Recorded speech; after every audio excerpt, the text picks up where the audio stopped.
Hey everyone, I am so glad you're here with us for this practical explainer of the source material.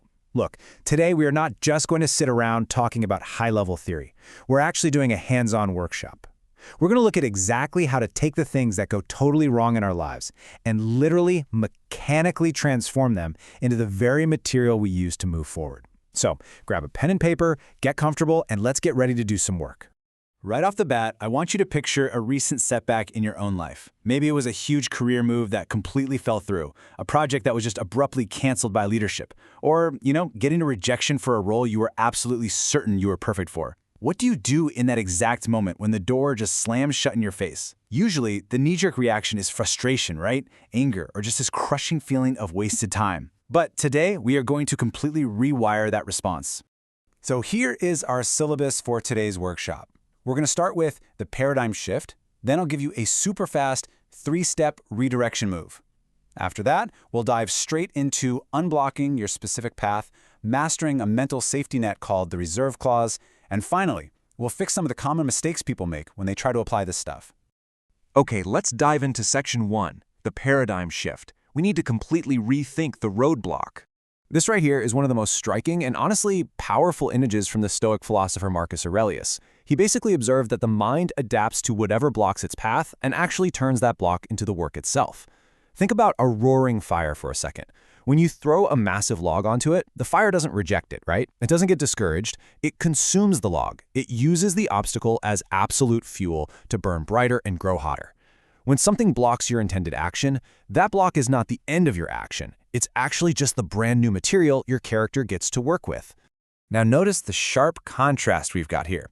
We are not talking about that cheap, toxic positivity version of resilience. We are definitely not saying every cloud has a silver lining or, it'll all just magically work out. Because frankly, that's passive.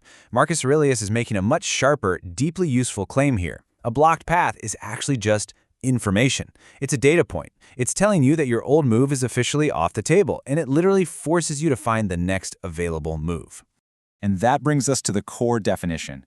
The obstacle becomes the way is the practice of treating an impediment not as a dead end, but as the very next thing you need to act on. The obstacle isn't there to hand you a result. It's actually there to hand you a brand new question, and that question is, given this new reality, what can I do right now? Moving right along to Section 2, the 3-step move. Let's open up your redirection toolkit. I really want you to memorize these 3 steps. Step 1, name the block plainly. You've got to strip away all the drama and catastrophizing here. Don't say, oh my gosh, my entire career is ruined. Say, okay, this specific door is closed. Because you can't redirect an exaggeration, right? You can only redirect around an accurate obstacle. Step 2, ask what this makes possible. What does this open up that wasn't open before? A freed up schedule, a totally new route, and if nothing obvious opens up, ask what virtue this demands of you right now, like, say, patience or courage. Finally, step 3, take the next available move. Pick one concrete action from step 2 and just do it today. The whole key here is to convert that blocked, stagnant energy into forward motion before it sours into resentment. All right, Section 3, unblocking your path. This is our active practicum. And this brilliantly illustrates the framework in action. Imagine you just spent 3 whole months on this massive proposal, and leadership suddenly cancels it. The normal human reaction is just crushing fury over the wasted months, right? We've all been there. But let's run the move instead. First, the bare fact. This specific proposal won't ship. Second, what does this make possible? Well, honestly, all the research you did is now completely reusable. The relationships you built across different departments, still yours. Plus, you suddenly have a freed up quarter. What virtue does it call for? The sheer honesty to ask why it was killed, which leads perfectly to your next move. Book a quick 20-minute conversation with the exact person who canceled it and ask what would have made it a yes. Boom. The obstacle literally just became the exact spec sheet for your next successful project. So now, it's your turn. After this explainer wraps up, I want you to take 15 minutes to do this exact exercise. Identify a current obstacle in your life, a closed door, a no, something that just fell through. Write the bare fact down in one single sentence. Remember, no drama.